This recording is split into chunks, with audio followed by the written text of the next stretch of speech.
ሃይ ጋይስ ዛሬ የሰራሁት ቁርስ ቆንጆ ቁርስ ነው። ማሻአላ ብያለሁ። ሞክሩት። ኩፍታ በስጋ ነው።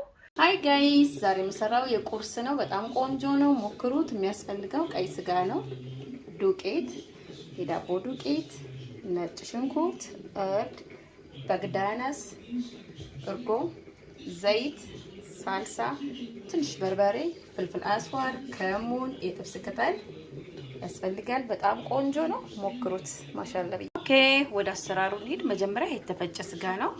ኦኬ እዚህ ጋር የምናየው ቅመም፣ ትንሽ በርበሬ፣ ጦስኝ ያለው፣ ማጅ ያለው፣ ከሙን አለው፣ ፍልፍል አስዋድ አለው እናደርጋለን።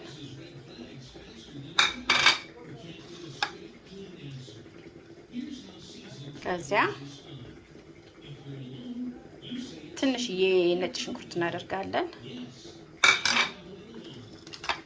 የተፈጨ ዳቦና ነጭ ዱቄት ነው እናደርጋለን። እዚህ ጋር ደግሞ በግዳነስ ነው ትንሽ እናደርጋለን። በጣም ቆንጆ ነው። ሞክሩት።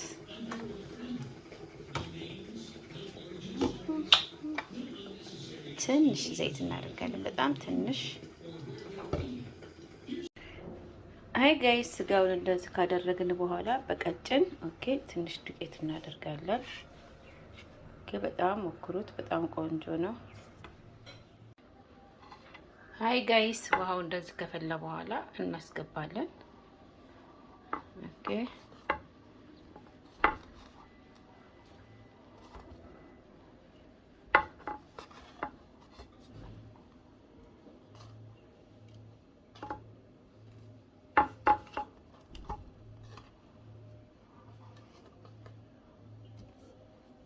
ሃይ ጋይስ የተቀቀለው ስጋ ይሄን ይመስላል።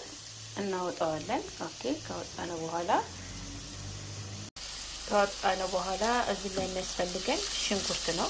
ሽንኩርት እናቆላላለን እንደዚህ። ከዛ በኋላ ጦስኝ፣ እርድ፣ ማጂ፣ ነጭ ሽንኩርት እናስገባለን። ከዛ ሳልሳ እናስገባበታለን። ሳልሳ ነው እንጂ ሌላ ነገር አይገባም።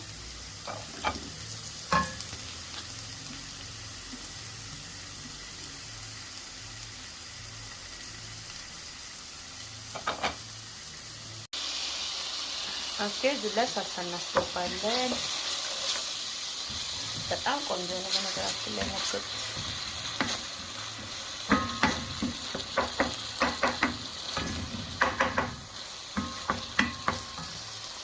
እንደዚህ ከተቆላላ በኋላ ስጋውን